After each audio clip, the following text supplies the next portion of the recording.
So there's this new burrito place that it's not a burrito place.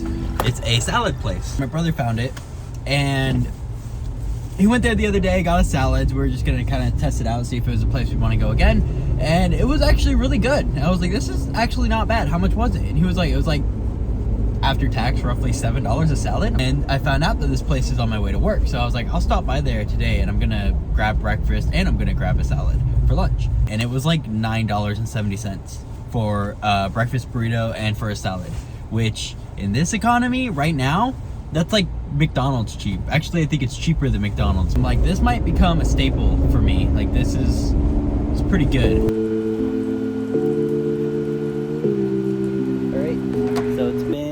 A few days now working on this, just getting Rubicon sticker put back on, mostly to help it sell, but if not, it'll just look really cool, and it's custom, so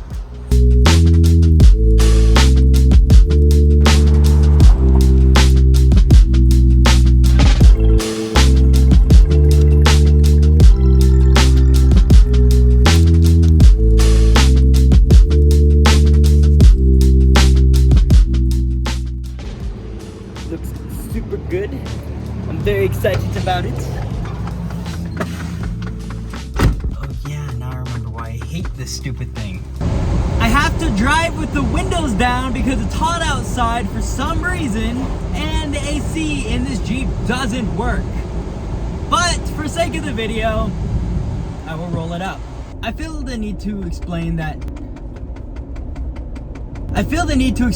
it's not this Jeep inherently that I have a problem with. In a perfect world, I would still love Bonita more for multiple reasons. Definitely does feel more like a trail-rated minivan, and I think I'm allowed to say that because it's not like I don't own one.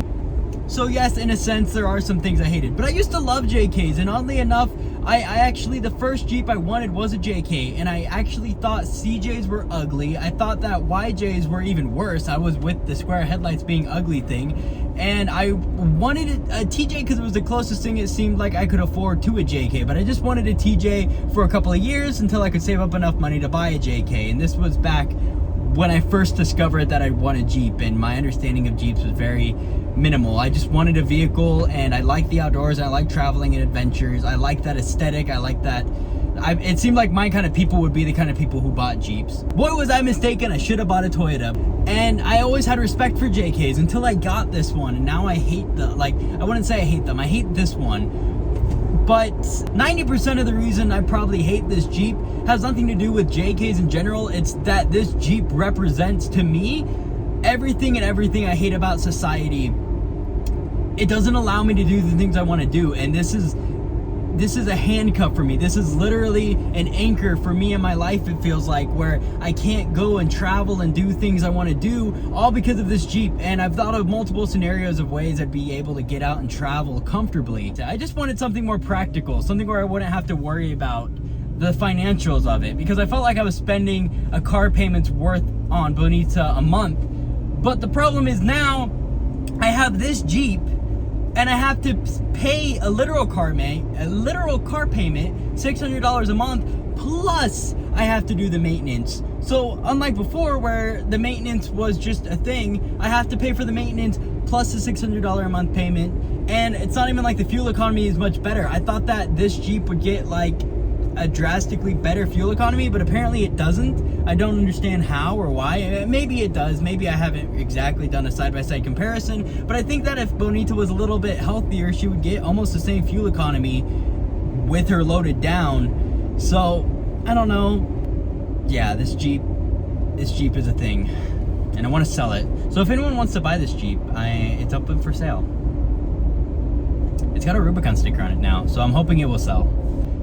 Saturday and Sunday, there's a rides and coffee. It's going to be supposedly it's going to be just like an overland meetup for coffee and rides or whatever. I'm going to go to that. My storage got filled up on my phone, but what I'm thinking, so I think tomorrow I'm going to talk about like all the different methods and ideas I've had for ways I can basically be a self-sustaining traveler, because that's ultimately the thing. The thing isn't necessarily to get a job where I'm making enough money to go on trips. I think that's stupid. it's to find a way to have the freedom and liberty to travel anywhere and everywhere, almost whenever I want, and be able to afford to do that in a way where I'm actually making money, not losing money. Cause that's like that's the thing, you know, like you work a job and you get to go on vacations and then you spend money and then you go and you work your job more so you can go spend more money. I don't like that. I want to find a way where I can be making money while I'm traveling. When I mean traveling, I don't mean just like being able to check a checklist off of the 50 states that I'm traveling to. I mean actively like going and seeing things and exploring and, you know, getting to know people, not just driving to Texas being like, oh, I made it to Texas, look at this gas stop. I want to actually like go through forests and be able to like adventure off. I need to start cleaning in this room. Productivity at its finest. This is everything to my knowledge that I own for camping. All of this collected. Okay, it's a mix of camping supplies and then also a bunch of stuff for my Jeeps, plural, that I've collected over time. So I'm gonna go through it all and reorganize it, because some of the stuff is cool but it could go somewhere else. Like that could probably go on my wall or something. And then some of this stuff I would like to know where it's at for when I want to go camping. And I want my room to be clean.